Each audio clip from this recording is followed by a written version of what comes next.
మన భయం ఏంటి?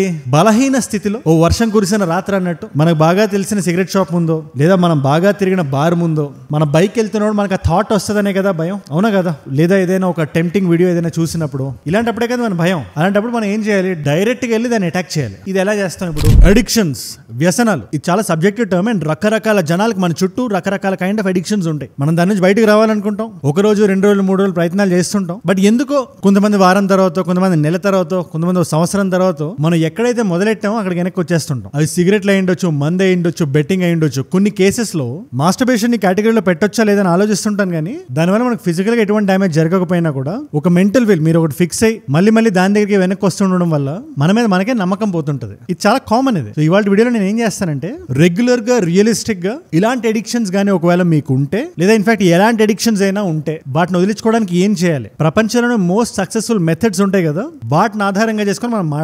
రెగ్యులర్ గా మనం చేసే వీడియోస్ మన చుట్టూ జరిగే విషయాలు బేస్ చేసుకొని ఉంటాయి. అవి కరెంట్ అఫైర్స్ అవనివ్వండి, మన రాష్ట్రంలో, దేశంలో, ప్రపంచంలో అన్ని విషయాలు మనం మాట్లాడతాం. కాబట్టి అక్కడక్కడ ఇలాంటి వీడియోస్ లో ఎవరైతే నా వీడియోస్ ని రెగ్యులర్ గా ఫాలో అవుతున్నారో, ఎవ్రీ సింగిల్ డే చూస్తున్నారో, వాళ్ళ లైఫ్ కూడా కొంచెం బెటర్ అవ్వడానికి నా వంతు చిన్న ప్రయత్నం ఇది అనుకోండి, అంతే. ఎందుకంటే ఒక్కొక్క వ్యక్తికి డిఫరెంట్ కైండ్ ఆఫ్ వ్యసనం ఉంటుంది, అడిక్షన్ డిఫరెంట్ ఉంటుంది, వాళ్ళ లోపల వాళ్ళు చేస్తున్న యుద్ధం డిఫరెంట్ ఉంటుంది, వాళ్ళ సోషియో ఎకనామిక్ స్ట్రేటా డిఫరెంట్ ఉంటుంది. అందుకనే వన్ సైజ్ ఫిట్స్ ఆల్ లా కాకుండా, అంటే ఇది అన్నట్టు కాకుండా రియలిస్టిక్ బేస్ లైన్ లో మనం మాట్లాడదాం. ఇలాంటి వీడియోసే కాకుండా మన చుట్టూ జరిగే ప్రతి విషయాల్ని అందరికీ అర్థమయ్యేలా 10 నిమిషాల్లో కన్సైజ్ గా మీ ముందు పెడుతూ రోజుకు ఒక వీడియో మనం చేస్తాం. అండ్ చాలా మంది వీడియోస్ చూస్తున్నారు, ఒక నాలెడ్జ్ పిల్ల కూడా పనిచేస్తుంది జస్ట్ పడుకునే ముందు.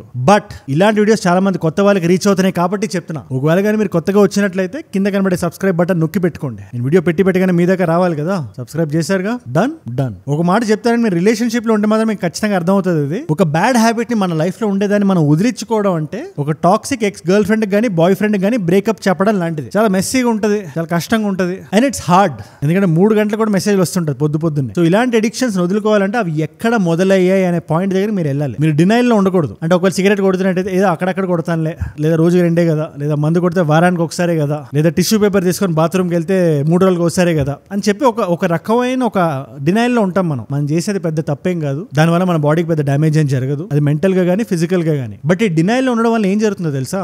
ఏదైతే ఆ బ్యాడ్ హ్యాబిట్ ఉందో దాని కింద నుంచి మీరు వెయిట్ లాగేస్తున్నారు. అంటే అది కొంచెం లైట్ వెయిట్ లో మీకు అనిపిస్తుంటది. Let me explain. సిగరెట్ తాగడం నీకు తప్పు అని తెలిస్తే దాన్ని నువ్వు ఫేస్ చేయి. అది తప్పు అనుకునే కాల్చు. మన బ్యాడ్ హ్యాబిట్స్ ని మనం ఫేస్ చేయడం అంటే అద్దం ముందు నిల్చొని మనల్ని మనం క్లియర్ గా చూడడమే. మనం కళ్ళు మూసుకుంటే మన ప్రపంచంలో లేనట్టు కాదు కదా. అలాగే మందు కొట్టడం తప్పు, లేదా ఇంకేదైనా బ్యాడ్ హ్యాబిట్ ఉండడం తప్పు, రాత్రిపూట లేచి ఉండడం తప్పు, లేదా జంక్ ఫుడ్ తినడం తప్పు అని నువ్వు మెంటల్ గా ఫిక్స్ అయిపోతే ఆ తప్పు చేసినా కూడా నువ్వు చేస్తాను తప్పని నీకు తెలుసు. కాబట్టి నెక్స్ట్ టైం నువ్వు తప్పు చేసేటప్పుడు 1-10 సార్లు ఆలోచిస్తావు. సో నీ తప్పులు నువ్వే లైట్ తీసుకోవద్దు, దాని మూలాలు ఎక్కడోనే నువ్వు గమనించు. ఒకవేళ నువ్వు ఒక బ్యాడ్ రిలేషన్షిప్ లో ఉన్నా కూడా అది ఒక బ్యాడ్ హ్యాబిట్ లాంటిదే. ఒక టాక్సిక్ బాయ్ ఫ్రెండ్ అని కానీ టాక్సిక్ గర్ల్ ఫ్రెండ్ అని కానీ నువ్వు సహిస్తున్నావు అంటే అది కూడా అంతే తప్పు. ఆ వ్యక్తితో నువ్వు మాట్లాడగలగాలి, ఆ వ్యక్తి తప్పులు నువ్వు చెప్పగలగాలి, ఆ వ్యక్తి ప్రవర్తన మార్చేలా చూడగలగాలి, మార్చకపోతే ఆ వ్యక్తిని వదిలేయగలగాలి. అలాగే బ్యాడ్ హ్యాబిట్స్ కూడా. రెండోది కాగ్నిటివ్ బిహేవియరల్ థెరపీ. ఇది కొంచెం సైంటిఫిక్ గా ఉన్న ఈజీగా ఎక్స్ప్లెయిన్ చేయడానికి చూస్తా. ఈ సెల్ ఫోన్ ఉంది కదా, దీనికి మనకి వారానికి ఒకసారి, నెలకు ఒకసారి ఒక మెసేజ్ వస్తుంది, ఒక కొత్త సాఫ్ట్వేర్ అప్డేట్ ఉంది 18.3.1, 18.3.2, ఇది మీరు కొట్టాలి, ఇది కొట్టగానే అప్డేట్ అవుతుంది, మీ ఫోన్ పర్ఫెక్ట్ గా ఉంటుంది అని చెప్పి మనం కొడతాం, అది అప్డేట్ అవుతుంది నెక్స్ట్ డే మార్నింగ్ మనం లేచే లోపలే. ఈ కాగ్నిటివ్ బిహేవియరల్ థియరీ కూడా అంతే, మన మైండ్ కి జరిగే సాఫ్ట్వేర్ అప్డేట్ లాంటిది. అంటే మనకి ఏదైనా ఒక ఎడిక్షన్ కి సంబంధించి ఒక నెగిటివ్ థాట్ మన మైండ్ కి వస్తుందంటే ఆ థాట్ ని బ్యాక్ ట్రాక్ చేసి రీవైర్ చేసే ప్రక్రియ. ఒక చిన్న ఎగ్జాంపుల్ ఇస్తాం. ఆఫీస్ టైంలో నువ్వు వర్క్ చేసుకుంటూ మధ్యలో చిన్న లంచ్ టైం కో బ్రేక్ టైం కో అలా బయటకు వస్తాం, లేదా కాలేజ్ టైంలో ఒక అర్ధగంట బ్రేక్ ఉంటుంది కదా, 10:15 to 10:45 ఆ టైంలో అలా మనం బయటకు వస్తాం. కాలేజ్ బయట ఒక మంచి గల్లీ ఉంటుంది, అక్కడ మనకు బాగా తెలిసిన ఒక సిగరెట్ షాప్ ఒకటి ఉంటుంది. మనకి తెలియకుండానే నోరు లాగేస్తుంది, సిగరెట్ తాగాలి కదా అనిపిస్తుంది. అది ఇక్కడ వచ్చిన థాట్. అది ఐడెంటిఫై దట్ థాట్. ఇది ఒక రోజులో ఒక వ్యక్తికి సింగిల్ టైం రావచ్చు, మల్టిపుల్ టైమ్స్ రావచ్చు. దాన్ని బట్టి ఎన్నిసార్లు సిగరెట్ తాగుతున్నాడు ఆ వ్యక్తి అనేది ఉంటుంది. సిగరెట్ తాగుదాం అని నీ బ్రెయిన్ నీకు చెప్పిన ప్రతిసారి ఆ థాట్ ని ఐడెంటిఫై చేయి. టక్కన పాస్ కొట్టు. వీడియో చూస్తున్నప్పుడు మధ్యలో కొడతాం కదా, ఓకే థాట్ ఐడెంటిఫై అయిపోయింది. అక్కడ ఇక్కడ రెండో స్టెప్ వస్తుంది, ఆ థాట్ ని ఛాలెంజ్ చేయడం. ఛాలెంజ్ ఎలా చేస్తావు? సింపుల్. నిజంగా నేను ఇప్పుడు సిగరెట్ కొట్టాలా? ఇందాక చెప్పినట్టే అది బ్యాడ్ హ్యాబిట్ అని నీ మైండ్ కి తెలుసు. కొట్టాలా లేదా నీకు అనిపిస్తుంది, నీ మనసు మాట అంటుంది, నీ బ్రెయిన్ ఇంకో మాట అంటుంది. వాళ్ళిద్దరిని కాసేపు అలా కొట్టుకొని ఈ సైకిల్ గ్యాప్ లో సింపుల్ గా ఒక చిన్న వాక్ తీసుకుంటే ఎలా ఉంటది? ఈ మాత్రం హింట్ ఇస్తే చాలు, చెలరేగిపోతారు అంతే. జస్ట్ ఒక చిన్న వాక్, 100 మీటర్ వాక్, అది కూడా యాక్టివిటీ. జస్ట్ నువ్వు యాక్టివిటీని రీప్లేస్ చేస్తున్నావు అంతే. సింపుల్ గా రీప్లేస్ చేసి. ఇప్పుడు నేను జస్ట్ వాక్ అన్నాను కానీ నీ హెడ్ ఫోన్స్ పెట్టుకొని మంచి మ్యూజిక్ వినడం అయినా, లేదా స్ట్రెస్ రిలీవింగ్ మెడిటేషన్ చేయడం అయినా, ఎనీథింగ్ ఇట్ కుడ్ బి. ఒక్కొక్క వ్యక్తికి ఒక్కొక్కటి ఉంటుంది. కొంతమందికి ఆర్ట్ అనేది చాలా మంచి స్ట్రెస్ రిలీఫ్. అది ఒక చక్కటి పాట ఏదైనా విన్నా, మంచి పాట, అరే వాల్యూమ్ బెటరా. ఒక్కొక్కరికి ఒక్కొక్క డిఫరెంట్ ఆర్టిస్ట్ ఉంటారు కదా. రెహమాన్ గారిది, ఇళయరాజా గారిది, మణిశర్మ గారిది, దేవిశ్రీ ప్రసాద్ గారిది, లేదా మైకేల్ జాక్సన్ గారిది, రకరకాల జనాలకి రకరకాల ఆర్టిస్టులు ఉంటారు కదా. ఫేవరెట్ సిగరెట్ ఆర్టిస్ట్ అని, అలాంటి వాళ్ళు ఒకటి పట్టుకో, ఆయన్ని పాకెట్ లో పెట్టేసుకో, సిగరెట్ ప్యాకెట్ బదులు ఆ ఫోన్ ఉండడం చాలా బెటర్. అలా ఒక 10 సార్లు నువ్వు చేయగలిగితే ఖచ్చితంగా ఇది వర్కౌట్ అవుతుంది. సో నువ్వు చేయాల్సింది ఏంటంటే ఒక పుస్తకం తీసి, కొంచెం కష్టమే బట్ డెఫినెట్లీ ఇది వర్కౌట్ అవుతుంది. నువ్వు నిజంగా సిగరెట్ మానేయాలనుకుంటే ఆ మాత్రం హార్డ్ వర్క్ నువ్వు చేయగలుగుతావు. థాట్ వచ్చిన ప్రతిసారి దాన్ని రీవైర్ చేయడానికి లేదా రీప్లేస్ చేయడానికి ఏ థాట్ మనం అక్కడ ప్లేస్ చేస్తానో నువ్వు చూసుకోవాలి. అది పాట వినడమా, వాక్ తీసుకోవడమా, లేకపోతే మెడిటేషన్ చేయడమా, లేకపోతే చిన్న ఏదో ఇట్ కుడ్ బి ఎనీథింగ్. నేను చెప్పాల్సిన అవసరం అంటే ఇన్ఫాక్ట్ మీరే నాకు చెప్పండి కింద కామెంట్స్ లో. మీ కామెంట్స్ ఇంకో వ్యక్తికి హెల్ప్ అవ్వచ్చు. చెప్తున్నాను కదా, మన బ్రెయిన్ కూడా మజిల్ లాంటిదే, దాన్ని కాస్త సానబెట్టాలి అంతే. మూడో చాలా ఇంట్రెస్టింగ్ ఉంటుంది, జాగ్రత్తగా వినండి. It's called the exposure therapy. ఇది ఎలా అంటే మనకి వారణ మాయరం అనే సినిమా ఉంటుంది తెలుగులో, సూర్య సన్ ఆఫ్ కృష్ణ అని. అందులో ఒక సీన్ ఉంటుంది, ఫాదర్ సూర్య వచ్చి వాళ్ళ అబ్బాయితో అంటాడు, ఒక అమ్మాయిని తను ప్రేమిస్తుంటే తన బాయ్ ఫ్రెండ్ వచ్చి తను కొడితే నువ్వు ఎంతకాలం నీ అద్దం ముందు ప్రాక్టీస్ చేస్తావు, ఫేస్ ద డీమన్, నీకు చేయాల్సిన నీకు బాగా తెలుసు. తన బాయ్ ఫ్రెండ్ అట కొట్టాడు. తిరిగి కొట్టావా? నాకంటే పెద్దవాడు డాడ్. అందుకని కష్టపడి వర్కౌట్ చేసి ఇవన్నీ రెడీ చేసి పెట్టుకున్నావు ఎందుకు? Anyway, good night. బట్ నా పాయింట్ ఏంటంటే అక్కడ ఫిలాసఫీని బయటికి తీద్దాం. ఇక్కడ మనతో గొడవ పెట్టుకుంటుంది మన బ్యాడ్ హ్యాబిట్ లేదా మన వ్యసనం అనుకుందాం. జాగ్రత్తగా వినండి. ఇప్పుడు మన భయం ఏంటి? బలహీన స్థితిలో ఓ వర్షం కురిసిన రాత్రి అన్నట్టు మనకు బాగా తెలిసిన సిగరెట్ షాప్ ముందో లేదా మనం బాగా తిరిగిన బార్ ముందో మన బైక్ వెళ్తున్నప్పుడు మనకు ఆ థాట్ వస్తుందనే కదా భయం, అవునా కదా? లేదా ఏదైనా ఒక టెంప్టింగ్ వీడియో ఏదైనా చూసినప్పుడు, ఇలాంటప్పుడే కదా మన భయం. అలాంటప్పుడు మనం ఏం చేయాలి? డైరెక్ట్ గా వెళ్ళి దాన్ని అటాక్ చేయాలి. ఇది ఎలా చేస్తాం? ఇప్పుడు ఫర్ ఎగ్జాంపుల్ మనకి మందు అంటే ఇష్టం లేదు, మందు ఆపేద్దాం అనుకుంటున్నాం కానీ అక్కడక్కడ తాగుతుంటాం. మనం సోషల్ సెట్టింగ్స్ లో ఫ్రెండ్స్ దగ్గర కూర్చున్నప్పుడు పర్లేదు తాగరా అని చెప్పి ఎవడో ఇస్తాడు, లేదా మన బాగా నచ్చిన బార్ లో కూర్చుంటాం, అక్కడ ఏదో డ్రింక్ ఆ కాక్టైల్ మనకి చాలా ఇష్టం, వద్దనుకుంటే తాగేస్తాం, ఏదో ఒకటేసారి అనుకుంటాం. ఇక్కడ నువ్వు చేయాల్సింది ఏంటంటే అదే బార్కి వెళ్ళాలి, అదే ఫ్రెండ్స్ తో వెళ్ళాలి, పిలిచినప్పుడు వద్దనకుండా వెళ్ళాలి, అందరి మధ్యలో కూర్చోవాలి. అందరూ రకరకాల డ్రింక్స్ ఆర్డర్ చేసి తాగుతున్నప్పుడు మన మైండ్ లో ఒకటి ఫిక్స్ అయిపోవాలి, చిల్డ్ వాటర్ ఒకటి ఆర్డర్ చేసి ఈ డిస్కషన్ అయ్యేదాకా వాటర్ తాగుతా కూర్చుంటా, నేను ఖచ్చితంగా నేనైతే మందు ముట్టను అని నువ్వు మనసులో ఫిక్స్ అవ్వడమే ఎక్స్పోజర్ థెరపీ. లేదా నువ్వు రోడ్డు మీద నడుచుకుంటూ వెళ్తున్నప్పుడు నీకు బాగా దురదగా ఉంటే ఒక సిగరెట్ కొను, అది ఆ రేట్ ఎంతో నాకు తెలియదు, తప్పదు ఈ ఎక్స్పోజర్ థెరపీ నేను చూడాలి అనుకుంటే ఆ సిగరెట్ కొను, చేతిలో పట్టుకో, నిన్ను నువ్వే ఛాలెంజ్ చేయి, నేనైతే సిగరెట్ కాల్చను అని. అది ఎన్ని రోజులు నీతో పెట్టుకుంటే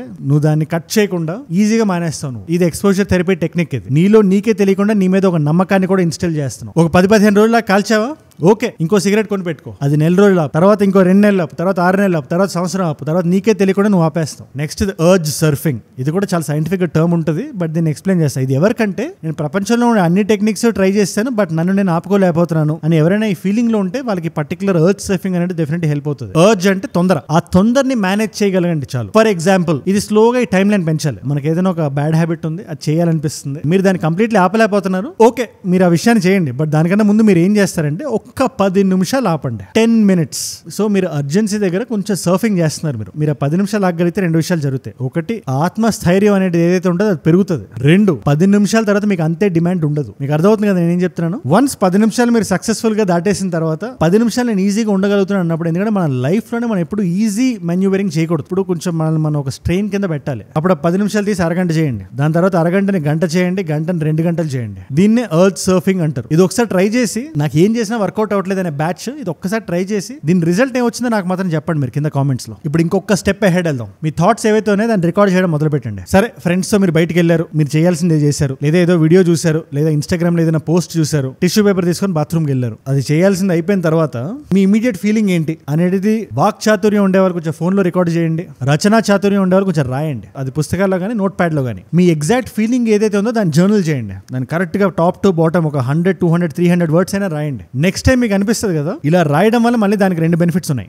నంబర్ 1, మీరు అన్ని నీట్ గా రాసుకుంటున్నప్పుడు మీరు ఏదైతే ఎంబారెస్మెంట్ ఫీల్ అయ్యారో, ఏదైతే డిస్కంఫర్ట్ ఫీల్ అయ్యారో, ఎందుకంటే ఏ బ్యాడ్ హ్యాబిట్, అది మందు కొట్టడం కానీ సిగరెట్ తో కొట్టడం కానీ తాగేటప్పుడు బాగుంటుంది కానీ తాగిన తర్వాత బాగోదు. మీరు ఆలోచించండి, ఎనీథింగ్, ఇది ఈ 2 విషయాలకే కాదు ఏ విషయానికైనా మీకు తప్పు అనిపిస్తుంది అంటే, చేసిన తర్వాత మీకు తప్పుగా అనిపిస్తుంది అంటే అది తప్పనే కదా. But in any case coming back to point, మీరు అంతా రాసుకుంటారు కదా, అది రీఇన్ఫోర్స్ అవుతుంది మీ బ్రెయిన్ లో, కరెక్టే కదా అనేది మీరు రాస్తున్న దానికి అండర్లైన్ చేస్తున్నట్టు. అది రెండోది, నెక్స్ట్ టైం మీరు అదే ఫ్రెండ్స్ అవుటింగ్ కానీ బయటకు వెళ్ళేటప్పుడు లేదా అలాంటి ఇన్స్టాగ్రామ్ పోస్ట్ మీరు చూసినప్పుడు మీరు ఏదైతే రాశారో లేదా మీరు ఏదైతే చెప్పారో మీకు గుర్తు వస్తుంది. గుర్తు రాకపోయినా ఒకసారి వినండి. ట్రస్ట్ మీ, మీ నోటి నుంచి వచ్చిన మాట మీరే విన్న తర్వాత చేయాలా వద్దా అనే పాయింట్ 1-2 సార్లు ఆలోచిస్తారు. మీరు 1-2 సార్లు కాదు 10 సార్లు ఆలోచిస్తారు. And final one is behavioural experimentation. చాలా మంది తప్పుడు అలవాట్లకి వ్యసనాలకి ఒక చిన్న లాజికల్ రీజనింగ్ ఇచ్చుకుంటారు. ఒకడేమంటాడు, నేను సిగరెట్ కొట్టకపోతే బాత్రూంలో కూర్చోలేని అంటాడు ఒకడు. ఇది నిజంగా ఇలా అనేవాళ్ళు కూడా ఉన్నారు. ఇంకోటి ఏమంటాడు, నేను ఇంకేదో చేయకపోతే నైట్ పడుకోలేని అంటాడు. లేదా మందు కొడితే నాకు స్ట్రెస్ రిలీఫ్, లేకపోతే స్ట్రెస్ పెరిగిపోద్ది అంటాడు ఇంకొకటి. ఇలా ఒక్కొక్కరు ఒక్కొక్క చిన్న లాజికల్ రీజనింగ్ వాళ్ళ మైండ్ లో పెట్టుకోవడం వల్ల వాళ్ళు చేయాలన్న ప్రతిసారి ఆ లాజికల్ రీజనింగ్ దీనికి హెల్ప్ చేసి అది చేసే విధంగా మనల్ని తోస్తుంది. ఇలాంటి దగ్గరే బిహేవియరల్ ఎక్స్పెరిమెంటేషన్ పనికొస్తుంది. నీకు ఏ ఛాలెంజ్ ఉన్నా